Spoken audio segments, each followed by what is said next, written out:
Hello students of class 7. As you know that we have already started the chapter 9 soil. So let us continue with this chapter, and in my previous video I have explained the topics. What is soil, then another one is what is weathering, and physical and chemical weathering, what are the factors affecting weathering, process of weathering, and one more thing is factors that affecting the weathering such as rain, winds, plants, temperature, climate, and some other factors also. So I hope you have already well explained this topics, so you have understood very clearly. And now today we start, I will start the topic soil profile. So what is soil profile? First you have to understand what is soil profile. Soil profile, actually, sometimes you have noticed that if you dig you dig somewhere in the soil, then you find some different types of molecules are there, of such as very fine dust particles, and suppose some pebbles are there. So different types of layer you can see. So soil profile is nothing but it is the different layers of the soil. So you can define that the arrangement of different layers in a vertical section of a soil is called soil profile. Okay, so what are those layers? So first one, the distinct regions of the soil profile are as follows. So these layers are categorized in 5 layers. So first one is O horizon, second one is A horizon or topsoil, third one is B horizon or subsoil, fourth one is C horizon or parent rock, and fifth one is R horizon or the bedrock. So you can see here in the diagram also that this is the O horizon where the plants are grown, and second one is A horizon, that is topsoil just below O horizon, then subsoil, then parent material or parent material. Why it is called? Because from this subsoil is originated or grown. That's why it is known as parent material. And then finally the last one is bedrock or R horizon. So first we explain, we study about the A horizon. So what is A horizon? It is the uppermost layer of the soil, which is also called topsoil. It has the maximum amount of organic matter or humus. Now what is organic matter? Suppose we know that many organisms, many plants and animals dies every day. Then the dead material, that is all are not burnt or buried under the soil. Some are laid down just like here and there on the earth. So when these material decomposed by bacteria or some other microorganism, then the product that is formed is called humus or organic matter. So, and it is very fertile because all the nutrients are within it. So this is called humus. That means the dead and decaying plants and animals are known as humus, which is decomposed by the decomposers, and which is mainly responsible for the fertility of soil. That's why this layer of the soil, that is topsoil, is the most fertile layer of the soil. Since the A horizon is the most fertile part of the soil, plants and trees grown in it due to the presence of humus. In its color is black, it is soft and being porous, it is capable of holding water. Porous means that is lots of pores on it, so that it can, the plant's roots can respire very efficiently, and it is capable of holding water.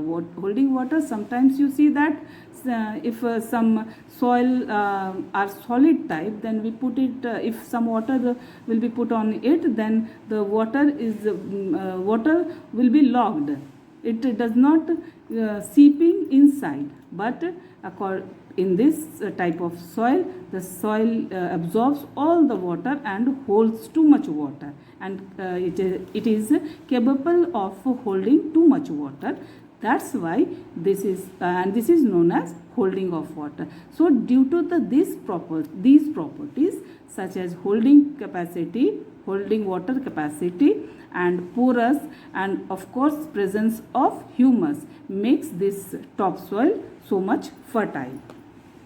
Now the second layer is B horizon. It is located just below the topsoil.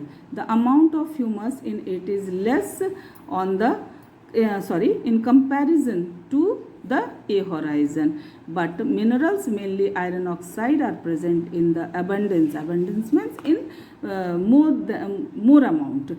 So it is the lighter in color and harder than the topsoil. Rainwater collects in it. So rainwater does not seepage inside this, but instead it is collecting in this layer. So, third one is C horizon or parent rock. This is the lowest and the hardest part of the soil. It is the soil formed from the parent rock and consists of small pieces of the parent rock. Now the R horizon or bedrock. Below the C horizon, on impermeable solid non-porous rock is present, that is called the bedrock. Impermeable, that means the water does not go inside or more inside than this bedrock, and non-porous means without any pore. So rainwater collects over this bedrock and saturates the soil above it to form the water table, and that's why the water becomes collecting above this layer, and that is called water table. So water table is the level of underground water. Plant roots take up this water. So the second one is now types of soil. So on the basis of the deposition of humus and their capacity to retain water and molecules or the dust particles, the soils can be categorized into various types. So this is soil. You can see here soil is the different types depending on the particles it is made up of. These particles differ in the size. They are categorized as, you can see here, clay soil, silt soil, clay, silt, sand and gravel. These are the particles and their sizes given here. Clay is less than 0.002 millimeter. Silt means 0.002 millimeter to 0.05. It is its size, and clay is very smooth to touch. Then silt is moderately smooth, and sand is very rough. You know about the sand. And gravel very rough and coarse. Beside the different types of particles mentioned above, humus and minerals are also present in the soil. Clay particles are the smallest and gravel the largest one. Gravel contains pebbles of the sizes up to 75 millimeter. That we can, you often called it kankar patthar. Okay. So a mixture of these particles in different proportions gives rise to different types of soil. So on the basis of these molecules or minerals or particles, the soils can be categorized as, first one is clay soil. So almost 2/3 of this soil is made up of clay particles. That means the particles which is below than 0.0005 millimeter. Okay. So hence it is very smooth, its water holding capacity is very high, and it has few air spaces between the particles. So the amount of humus is low. Clay soil becomes very sticky on adding water to it and very hard on drying. Therefore, it is also used in pottery. to making the pots, toys, etc. So clay soil is used to mostly in the pottery industry. Second one is sandy soil. This soil is made up of more than 2/3 of sand and 1/10 of the clay. Due to the presence of sand, it has a large air spaces, so the amount of air is more in this type of soil. However, it cannot hold much water in it. So if you put some water on the sand, then what happens? It does not absorb this water. Instead, it flowing out. So its water retention capacity is very low. Third one is loamy soil. This soil is a mixture of sand, silt, clay in the approximate ratio of 2:2:1. Its water holding capacity and air spaces are reasonably good. Humus present in it makes it fertile.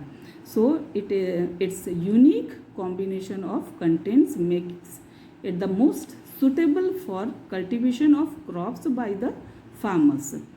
So why it is the which soil is very fertile? So you can say that the loamy soil is very fertile and most suitable soil for the cultivation of crops. Why it is so? Due to the presence of approximate or reasonable amount of humus, water retention property, and also it is very porous.